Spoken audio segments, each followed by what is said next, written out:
नमस्कार मित्रांनो, आज या मालिकेमध्ये आपण पाहणार आहोत. सारंग आणि अबीर आता गाडीमध्ये बसलेले असतात आणि मॅच बघत असतात.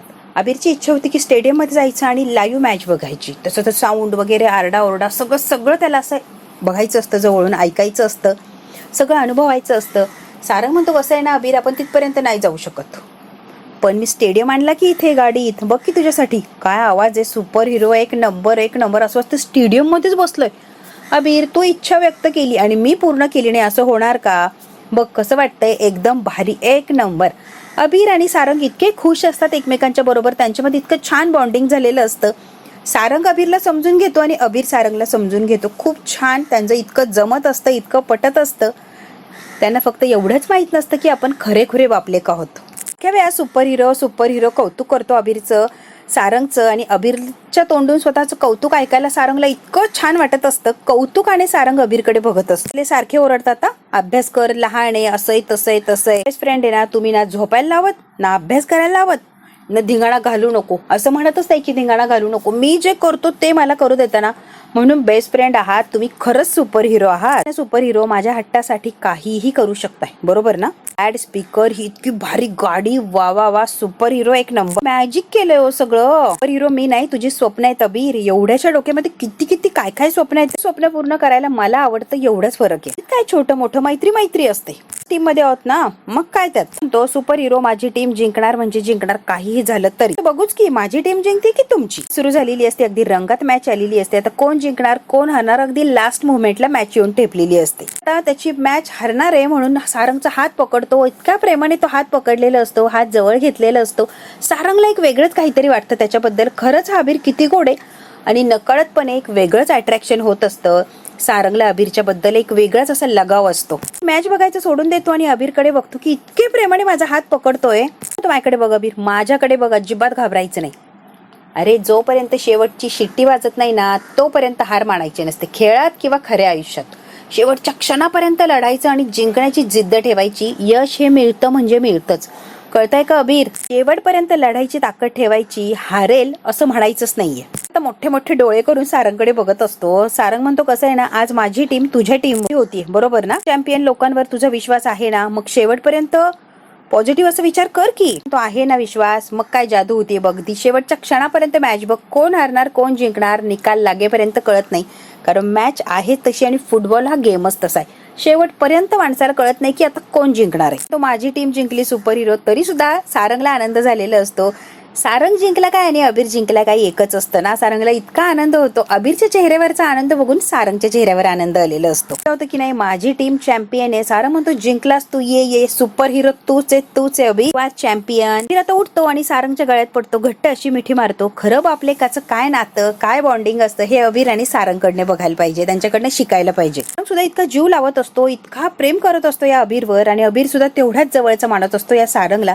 म्हणून कधी काहीही अडचण आली की त्याला पहिले सारंग आठवत असतो. बेस्ट सुपर हिरो, जगातले बेस्ट चॅम्पियन तू आहे बरं अबीर. आता अशाच मॅच बघू आपण, पण आता घरी जायला लागणार आहे, उशीर झालाय, आणि चॅम्पियनला सुद्धा उशिरा नाही का होईना पण घरी जायला लागतंय, कळतंय का? त्यामुळे आता घरी जातोय आपण. चला गाडी स्टार्ट केल्याशिवाय कसं जायचंय. उशिराने आता सारंग घरी आलेलं असतो, ओवीला घेऊन आणि बबलूला घेऊन. आता घरात आल्यावर सारंगला म्हणते, बाबा थांब. काय रे बाळा, घट्ट अशी मिठी मारते सारंगला. काय झालंय रे बाळा? थँक्यू म्हणायचं होतं, ते विसरले की मी, म्हणून तुला मी आत्ता कुठे जाऊन थँक्यू म्हणते, मी विसरून गेली होती मगाशी. थँक्यू सो मच करते ग मला. आणि अबीरच्या आईला थांबवलं, बरं झालं ना रे, नाही तर बघते गेले असते इतके दूर आपल्यापासून. मला करमलंच नसतं, आत्ताच सांगतोय मी.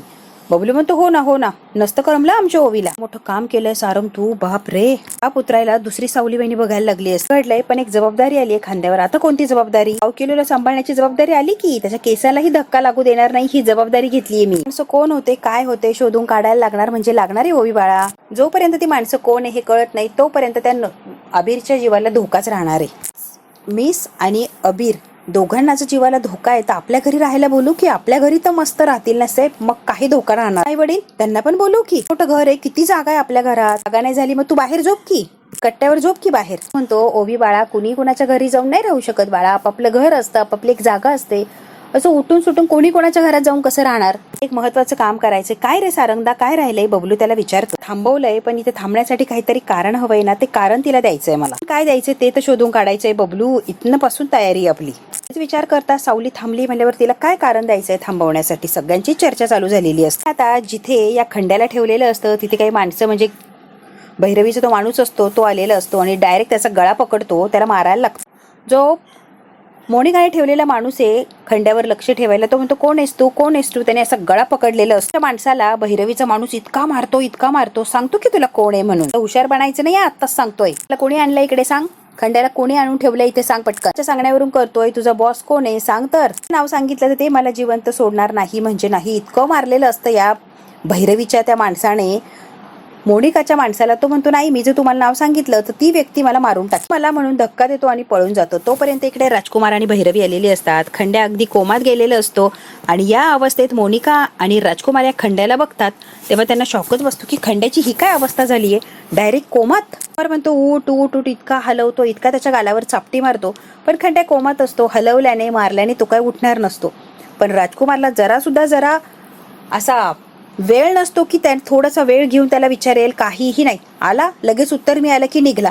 इतक्या धावपळीत राजकुमारला सगळ्या प्रश्नांची उत्तरं हवी असते आणि मुळात खंड्या त्या सिच्युएशन मध्येच नसतो की तो लगेच उत्तर देऊ शकेल. कुमार दात खातो. खंड्या उठ, खंड्या उठ. खंड्या काय उठत नसतो आणि भैरवी सुद्धा घाबरलेली असते की हा माणूस काय अजिबात हलत नाहीये, डोलत नाहीये. तर पाणी मारतो, चापटी मारतो, तरी सुद्धा खंड्याना हलत ना डोलत. नाटकं करू नको, खंड्या उठ, खंड्या उठ. राजकुमार असा चिडलेला असतो, उठ उठ म्हणतो, पण खंड्या काय हलत नसतो कारण तो कोमातच असतो. मात्र चिडलेला राजकुमार मागचा पुढचा विचार करत नाही आणि डायरेक्ट गळाच पकडतो. असा गळा पकडलेला असतो की तो रागाच्या भरात इतका दाबतो की त्याला कळतच नाही आपण त्याला धमकी देतोय, बोलतो करतोय की मारून टाकतोय. 8 वर्षापूर्वी काय गाढवपणा करून ठेवलाय. खंड्या बोल, खंड्या बोल. तो ऐकायचंय. खंड्या बोल बरं म्हणते. राजकुमार स्टॉप इट. काय करतोस, मरेल ना तो. कुमार भैरवी चिडलेली असते आणि म्हणजे तुला काही कळतंय काय रे. या अवस्थेत इथे पोहोचला कसा हा विचार कर की. काय चाललंय राजकुमार तुझं, जरा सिरियसनेस. भैरवी गप्प बस. केलं कोणी ठेवलंय, काय ठेवलंय. तो आता आहे ना, त्याला जिवंत करणं महत्वाचं आहे. गेलाय ना, तो आणेल की सगळी तपास लावून कोण आहे, काय, कशासाठी, मला काय करायचंय. तो आणेल की सगळ्या प्रश्नांची उत्तर. राजकुमार खंड्याचा जो गळा पकडलाय ना, इतका दाबून ठेवलेला असतो तो काय सोडायला तयार नसतो. ते राजकुमार तुझं म्हणणं पटतंय, सगळं गोष्टी कळतील आपल्याला, पण त्यासाठी हा बोलला तर आपल्याला गोष्टी कळतील. हा जर बोललाच नाही तर गोष्टी कुठून कळणार. त्यामुळे तू जरा थांब राजकुमार, त्याला बोलतं करूया आपण. पेक्षा तुझा दुश्मन 2 पावलं पुढे. प्रत्येक प्लॅनची खबर आहे, कळतंय का तुला. असणारी खबरी तूच विचार कर राजकुमार. शिफ्ट केलं पाहिजे. जेव्हा शुद्धीवर येईन तेव्हा सगळ्या प्रश्नांची उत्तरं मिळतील. तोपर्यंत आपल्याला थांबायला लागणार आहे. इतका पळालेला असतो भैरवीचा माणूस, पण तो पळून गेलेला असतो. सॉरी मॅडम, तो पळून गेला. त्याला खूप पकडण्याचा प्रयत्न केला पण तो हातातून निसटला. भैरवी चिडलेली असते. एक माणूस पकडता आला नाही. असं कसं रे मार्क, तुला कळत नाही काय रे. खूप चिडलेली असते आणि खूप बोलते या मार्कला. आलाय म्हटल्यावर त्याच्या मालकाकडे जाणार आणि सांगेल की आपण इथे पोहोचलोय. शिफ्ट केलं पाहिजे. अगदी काही सेकंदातच याला उचलायचं आणि आपल्या जागेवर न्यायचं. म्हणते मार्क शिफ्ट हिम. पटकन त्याला शिफ्ट करायचंय. लगेच मॅम, लगेच शिफ्ट करूया. मार्क त्याला घेऊन ये राजकुमार सांगतो. राजकुमार म्हणतो हो सर, तुम्हीच, आम्ही आणतो त्याला. सावलीने छान गरमागरम पोहे बनवलेले असते आणि सगळ्यांना आता जगन्नाथजी, व्यंकटेश, अबीरला पोहे द्यायला आलेली आहे. म्हणतात थँक्यू. बाबा थँक्यू काय म्हणताय, पहिल्यांदा बनवलेत का मी पोहे. म्हणते थँक्यू. मी सारंगला म्हणतोय थँक्यू. सारंगला थँक्यू म्हणायचं काय कारण, पोहे मी बनवलेत त्यामुळे आम्हाला गरमागरम पोहे खायला मिळाले. तुझं निघून गेली असते कुठेतरी तर आम्हाला गरमागरम पोहे खायला नसते मिळाले ना ग, उपाशी राहायला लागलं असतं ना. त्यामुळे सारंगलाच थँक्यू म्हणतोय. मुद्दाम थँक्यू सारंग सावलीच्या समोर म्हणत असतात आणि अबीर इतका गोड हसत असतो. सगळं क्रेडिट सारंगला देऊ नका. सारंगसाठी नाही थांबलीये, अबीर आणि ओवीसाठी थांबलीये. नाही थांबली का बाबा, असं काय करता हो, आहातच ना. आणि सारंगचा काही संबंध नाहीये. बोलली आई तू एकदम बरोबर. मुळे थांबली ना, खरंच मला माहिती की आमच्यामुळेच थांबलीये. थांबण्याचा निर्णय फक्त ओवीच्या बाबांमुळे घेतला हे विसरू नकोस आई तू. पोहे खात असतात तेवढ्यात काही लोक आलेली असतात. त्यांनी बरंच असं सामान आणलेलं असतं. जगन्नाथजी म्हणतात हे सामान माझ्या डोक्यावर ठेवता का. ते म्हणता नाही. मग ठेवा की खाली, उभे का राहिलात. सावलीला कळतच नाही की हे सामान वगैरे कसलं आणि कोणी आणलंय. सारं सामान आणलेलं असतं. जगन्नाथजी म्हणतात हे काय आणि हे काय वस्तू आहे सगळ्या. साहेब सांगतोच जरा आलोच. ती लोक परत बाहेर गेलेली असतात. 1 मिनिट, हे काय आहे सगळं. बाहेर बघा कोण आलंय आणि काय आणतंय हे सामान. सारं सामान आणलेलं असतं. परत ते विचारतात हे कुठे ठेवू. जगन्नाथजी म्हणतात पुन्हा तोच प्रश्न, ठेवा माझ्या डोक्यावर. आता जागा खाली म्हटल्यावर खालीच ठेवायला लागणार ना. हे काय, कुणी मागवलं, कुणी पाठवलंय, काही कळेल का दादा आम्हाला प्लीज. काहीतरी गल्लत झाली आहे, आम्ही नाही ऑर्डर केलंय. छे आमची कसली गल्लत, इथेच आम्हाला ऍड्रेस दिला, याच ऍड्रेसवर पोहोचवा सामान, म्हणून इथपर्यंत आणून ठेव. सामान तुमचं आणि तुमच्यासाठीच बोलवलंय मॅम. मागवलंय काही, तुम्ही काहीतरी गफलत करताय. नाहीये, माझं नाहीये काही ऑर्डर नव्हतीच तर सामान कुठून येणार. रजिस्टरवर ऍड्रेस नाव सगळं असतं. तो म्हणतो बरोबर आणलंय आम्ही, ठेवून घ्या. हे डिलिव्हरी करायची, योग्य ठिकाणी डिलिव्हरी केली आहे, तेवढंच काम आहे आणि आम्ही तेवढंच केलंय मॅम. काम काय? साईन करायची. पैसे किती झाले काळजी करू नका, सगळ्या सामानाचं पेमेंट आधीच झालंय. पेमेंट डन डन कर, त्यांना काढून दे. त्यांना कशाला थांबवतीये सावली? त्याची वाद्य आहे ना, अंमली पदार्थ थोडी एवढा विचार करतीयस, कर सही आणि दे काढून त्यांना. जिच्या बऱ्याच गोष्टी लक्षात आलेल्या असतात. सावलीला गोल गोल फिरवतात आणि सावली सुद्धा भावनेच्या भरात जगन्नाथ म्हणेल तसंच ऐकते. बसतात आणि परत पोहे खायला लागतात. सावलीला टेन्शन येते, एवढी महागडी वस्तू कोणी आणून दिल्यात. एकाचा जो माणूस पळालेला आहे तो पळतोय जीव वाचवतोय स्वतःचा. इकडे आता तो बराच लांब आलेला असतो पळत लांब येतो आणि लगेच आता मोनिकाला फोन लावतो. मोनिकाला फोन लावलेला असतो. मोनिका ते फायनली वेळ मिळाला तुला मला फोन लावायला, बोल आता पटापट. मॅडम मल्ले मारले. ए नीट बोला, हे धापा टाकत बोलू नको, काय ते स्पष्ट बोल. नाही बेडवरून उठून तुझा गळा पकडला की काय? माणूस आला आणि मला कशाचाही विचार न करता इतकं मारलंय ना मॅडम की बस. आता मोनिका घाबरलेली असते. कोण माणूस, कशाचा माणूस, कसं काय मारलं. आता मोनिका प्रश्न विचारायला सुरुवात करते. माणसाला ओळखत नाही, त्या माणसाला कधीच ओळखत नाही, कधी बघितलेलं सुद्धा नाहीये मी. खतरनाक होतं ना, थोडक्यात वाचलो, नाही तर माझा जीवच घेतला असता. व्यवस्थित आहे ना माहिती, मी जीव वाचून कधीच पळालोय. आता जाऊन बघा काय झालंय ते, मला नाही माहिती. सुद्धा मारून टाकलं असणार आहे, सोबत घेऊन गेला असं. नाही असं काही पण नको बोलू. हो मॅडम असंच आहे. खूप चिडलेली असते. लक्ष ठेवण्यासाठी जबाबदारी दिली ना मी, आणि मग असं काय रे पळून जातो. मॅडम मला मारून टाकायला लागला होता, मी जर पळालो नसतो तर मी मेलो असतो. फक्त त्याची काळजी घ्यायची पैसे दिले होते, स्वतःचा जीव दे याच्यासाठी पैसे नव्हते दिले. बरोबर ना मॅडम? मोनिकालाही भारी पडलेलं असतो. आता गावाला निघून चाललो. मोनिका म्हणते बिंडो कुठलचा ना, कसा उलटून गेलाय, लगेच चाललाय पळून. असे खंड्यापर्यंत पोहोचले. म्हणते आता अवघड होऊन बसणार आहे. खंड्याला कोणी उचलला याचा शोध लावायलाच पाहिजे. खंड्याचं पुढे जाऊन शुद्धीत आला आणि माझ्याबद्दल जर सगळं सांगितलं तर अवघड होऊन बसायचं. मोनिका इतकी घाबरली की अगदी बेचैन झालेली असते. ते माझं गेम वाजेन गेम. वाद्य आले ते सगळे वाद्य जगन्नाथजी बघत असतात. पण सावलीला टेन्शन आले की वाद्य कोणी पाठवली, इतकी महागड्या वस्तू कोणी पाठवली असतील सुद्धा काही सुचत नाहीये. तेवढ्यात काय आता व्यंकटेशने तानपुरा हातात घेतलेला असतो आणि तो वाजवत असतो. सॉरी जगन्नाथजी आणि सावली व्यंकटेशकडे बघतात तेव्हा तो म्हणतो सॉरी खरंच सॉरी. नवीन वाद्य ही दुकानातली वाजवतच असतो. आता परत सॉरी म्हणतो. दिलेलं असतो खाली आणि व्यंकटेश म्हणतो मला वाटतं सावली हे सगळं स्कूलच्या लहान मुलांनी पाठवलं असणार. मुलांचा सावली मॅडमवर जीव आहे ना, त्यांनी पाठवलं असणार आहे. मिळून सगळ्यांनी दिलं असणार आहे. सावलीसाठी आलेली असते पळत एकदम बरोबर. व्यंकटेश काका बरोबर गुरुकुलच्या मुलांनीच दिलंय सगळं. 100 पैकी 100 मार्क. आता सारंग सुद्धा आलेलं असतो ना. सावलीला घट्ट अशी मिठी मारते. ओवी सारंग वा वा वा. सारंग खुश असतो. जगन्नाथजी तर डबल खुश असतात. तर जगन्नाथकडे बघते. जगन्नाथजी म्हणतात वा वा वा सारंग ये.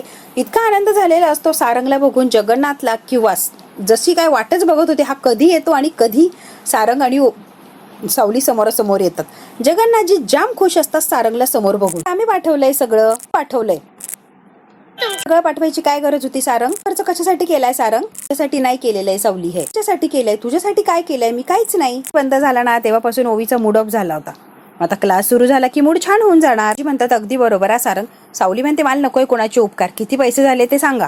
म्हणतात बरोबर. सावली विचार किती पैसे झाले. सारंग म्हणतो ओवी तू सांगितलं नाही सामान आणायला. हो बाबा मी सांगितलं रे तुला. पैसे झाले सांग की. ओवी म्हणते जास्ती नाही झाले टीचर, कमी झाले. 2 मिनिटं खालती बाका, मी सांगते किती पैसे झाले. गोड असा पापा घेतलेला असतो ओवीचा आणि ओवीने सावलीचा. एवढंच बिल की, आणि सगळे हसायला लागलेले असतात. ओवी असा गोड पापा घेते आणि म्हणते एवढंच बिल आहे ओ. आता जगन्नाथजी सारंग हसायला लागलेले असतात. जे सगळे मुलं सुद्धा आलेले असतात. आता सावलीचं जी शाळा असते ती घरीच सुरू झालेली असते. विद्यार्थी आलेले असतात. टीचर आम्ही तुम्हाला खूप मिस केलं. सावली म्हणते तुम्ही सगळे इथे कधी सुरू होणार आहे सांगा की टीचर. तो जगन्नाथजी गुरुकुलला दुसरी जागा मिळत नाही तोपर्यंत गुरुकुल तुमच्या घरात जर चालू केलं तर चालेल का? चालेल काय विचारतोय सारंग. धावेल पळेल. त्या आवाजामुळे माझं घर गोकुळासारखं वाटेल. मला खरंच आवडणार आहे. हे मुलं इथे शिकली आनंदी राहिली तर मलाही छान वाटणार ना त्यांच्या चेहऱ्यावरचा आनंद बघून. आता नाचायला लागलेली असतात. आनंदाने उड्या मारत असतात. जे सुद्धा नाचत असतात. वा. आता खंड्याला दुसऱ्या जागेवर शिफ्ट केलेलं असतं. रवी म्हणते मार्कला वाटतेल ते झालं तरी चालेल, पण हा माणूस शुद्धीवर आलाच पाहिजे. काहीही झालं तरी याला काहीही कर, कशीही ट्रीटमेंट कर, पण याला बोलतं कर. मार्क म्हणतो येस मॅम, डोंट वरी. कर आणि उठव त्याला. त्याच प्रश्न विचारायचे 8 वर्षांपूर्वीचे. आता मार्कला म्हणते चल निघ आता बाहेर. ना राजकुमार, हा शुद्धीवर येणं तुझ्यासाठी महत्वाचं आहे. तेवढं सुद्धा महत्वाचं आहे, कळतंय का? दुसऱ्याच्या हाती लागला तर काय होणार आहे माहितीये ना? पण आता तुझं नाव घेणार. बरोबर, तुझं नाव घेतलं की कुणाच्या हाती लागला तर तू कुणाचं नाव घेणार? नाव घेऊ शकतो. बरोबर ना? गाण्यावरूनच सावलीच्या मागे पाठवलं ना. बरोबर ना? मग माझं नाव घेणारच ना. तो तुझं आणि तू माझं. साठी हा उठणं गरजेचं आहे. तोपर्यंत राजकुमारचा फोन वाजतच असतो आणि भैरवी बिचारी इतकी जीव तोडून बोलत असते आणि राजकुमार त्या फोन मध्ये बघत असतो. कुमारला फोन आलेला असतो. राजकुमार उचलतो आणि इतका चिडतो मगासपासून फोन कट करतोय, कळत नाही का तुला काहीतरी महत्वाचं असेल? तिकडून काहीतरी महत्वाचं सांगितलेलं असतं, हा म्हणतो कधी काय, आणि तू काय चहा पीत बसला काय रे? तुला लक्ष देता आलं नाही का? राजकुमार इतका चिडलेला असतो, परत काहीतरी वाईट बातमी राजकुमारला कळालेली असते. हॅलो नको, आता मी आलोच आहे तिथे. बरं म्हणतो येतोच मी, येतो भैरवी, अगदी 5 मिनिटात येतो. तर काय झालंय, काय एवढा पॅनिक झालाय सांग की. स्वतः माझ्या तावडीत तो निसटलाय. कोण माणूस होता सांगीन ना तुम्हाला, कोण माणूस होता, काय होता, सगळे सिक्रेट तुम्हाला सांगीन. पण आधी त्याला मला मिळवू द्या, तो मिळाला की सगळे सिक्रेट सांगायला मी परत येतो. पटकन बोलतं करा आणि 8 वर्षापूर्वी काय झालं याला विचारा. तुम्हाला माझी डबल गेम खेळू नको, आत्ताच सांगते. पण याला जाग करा, भैरवीची जाग करा, जाग करा. आता तिलोत्तमा जे असते ते बाबांच्या फोटोच्या समोर असते आणि तिथून ती तिच्या मनात जे काय वाटतं ते बाबांच्या समोर उभं राहून सगळं बोलत असते. आमची आठवण येत नाही का, अचानक कुठे गायब झाला, काय काय जे काय वाटतं ते सगळं तिलोत्तमा आता बाबांच्या फोटोच्या समोर उभं राहून सगळं बोलत असते. चंद्रकांत जी आपल्यातून गेलेले असतात याला 8 वर्ष झालेली असतात तब्बल. तुमच्यावर जोर जबरदस्ती करायचे, माझी मनमानी करायचे, तुमचं काही ऐकून घ्यायचे नाही, अशीच होते ना मी हट्टी. कधीच कंटाळा आला नाही का माझा. आता ही तिलोत्तमा बाबांच्या फोटो समोर उभा राहून काय काय बडबड करत असतं, तर माझ्या हातून सगळं निसटलेलं असतं. आणि आता तिला कुठे रिअलाइज होतं की आपण काय चुका केल्या बाबा असताना. मला हवं ते निर्णय घेतले, मला हवं ते केलं, मी कधीच कुणाचं काही ऐकलं नाही, हट्टी होते ना मी. म्हणते मला इतकं एकटं वाटतं, इतकं एकटं वाटतंय, तुमची सारखी आठवण येते आणि तुम्ही असायला हवं होता, मन मोकळं करायला एक आधार होता तुम्ही माझा. मला असं वाटतं की तुम्ही कायम माझ्याबरोबर असायला हवं होतं, पण इतक्या लवकर तुम्ही माझ्यातून का गेला किंवा मला सोडून का गेला हो? आसपास माणसं आहेत पण आपलं असं माणूस नाहीये, माझ्या हक्काचं माणूस नाहीये, एकटं एकटं वाटतंय मला. हे रक्ताची नाती आहेत की, त्याची नाती जवळ आहे तरी सुद्धा मला एकटं वाटतंय या सगळ्यांच्या मध्ये. पण अधिकारानं, हक्काने रागावले, चिडले, काही मनातलं बोलले, तीच तुटतील. आपली मुलं तरी आपल्यापासून दुरावतील. भीती वाटते हो सारखी. होते तोपर्यंत बाबांच्या शब्दाला किंमत दिली नाही तिलोत्तमाने. आता बाबा नाही येते, तिला पश्चाताप होत असतो. माझ्या डोळ्यात पाणी आलेलं असतं. मला तुमची खूप उणीव भासते, तुम्ही असायला हवं असं सारखं मला वाटतं. माझी अशी एकटी पडलेली अवस्था तुम्हाला बघवते का? छान वाटतंय का? तिलोत्तमा कसं काय दरारा होता, काय रुबाब होता, आणि अशी गळून गेलेली तिलोत्तमा बघणं तुम्हाला आवडतंय का? तुमची कायम वाट बघत राहणार आणि एक ना एक दिवस तुम्ही येणार ही खात्री मला कायमच राहणार. आता सावली गाण्याचे क्लास सुरू करते, संगीत शिकवायला तिने सुरुवात केलेली असते. इतकं सुंदर सुंदर गात असते का बस. विठुरायाचं गाणं काय तुफान गात असते ती. आणि सारंग या आवाजाला, या गाण्यालाच भाळलेलं असतो आणि आधी या आवाजाच्या प्रेमात पडलेलं असतो आणि नंतर सावलीच्या प्रेमात पडलेलं. मला टाळ्या वाजवायला लागतात की सावलीने इतकं सुंदर गोड गायलेलं असतं. क्लास झालेलं असतो. सावली म्हणते बाय, उद्या यायचंय, परत वेळेतच यायचं. कडे ही ओवी एकटक बघत असते. सावली म्हणते का ग अशी काय बघती माझ्याकडे? ग ओवी काय झालंय? आईज इथे असती तर तिने मला असंच गाणं शिकवलं असतं. असती म्हणजे तुझ्या आई आहे की गावी गेलीये ना म्हणून म्हटलं. केसच्या कामासाठी बाहेर गेलीये ना ती म्हणून. नाही येतच नाही, कशी बोलणार ती? खरं खरं सांग टीचर, मी खरंच सांगतेय. सुंदर आयडिया कशी सुचली ग? घरूनच क्लास वगैरे सुरू करायला हवाय. खूप आनंद झालाय, आत्ताच सांगते, खूप आनंद झालाय. तर तुम्हाला आनंदी करण्यासाठी ही माझी आयडिया नाहीच आहे. माझ्या बाबाची आयडिया ही माझी आयडिया नाहीच आहे. ते काय हो, माझ्या बाबानेच हा विचार केला ना क्लास, चला तर निघूया. मजा आली बाबा क्लासमध्ये. सावली टीचर होती ना, मजा आलीच पाहिजे बाळा. हो हो हो नक्कीच. ग आता उशीर होतोय बाळा, चल. थांबा 1 मिनिट, बबलू आता उतरवणार आहे. ओवीला आजचे दिवस राहू द्या की इथे प्लीज. काय बाहेर आयडिया काढली रे, इथेच राहायचं मी? वाव, राहू दे ना आजचे दिवस, राहू दे ना बाबा, राहूया ना, एक रात्र राहूया ना आपण इथे प्लीज प्लीज. तो काय मस्त आयडिया, चल गपचूप घरी. आणि अभिर इतके लाडात येतात की सारंगला सुद्धा थांबायलाच लावतात आणि ओवी सुद्धा थांबणारच असते. सारंग आणि सावली एकमेकांकडे बघतात, कारण पोराने अशी नाटकं सुरू केलेली असतात की सारंगला असते तिथेच मुक्कामाला ठेवून घेणार असतात. बघू आता सारंग सावलीच्या जवळ मुक्कामाला थांबणार का? सारंग आणि सावली अजून एकमेकांच्या जवळ येणार का? हे जर बघायचं असेल ना मित्रांनो, तर बघायला लागणार आहे आपल्याला पुढचा भाग. हा भाग इथेच संपतो. व्हिडिओला लाईक, शेअर, सबस्क्राईब नक्की करा. धन्यवाद मित्रांनो.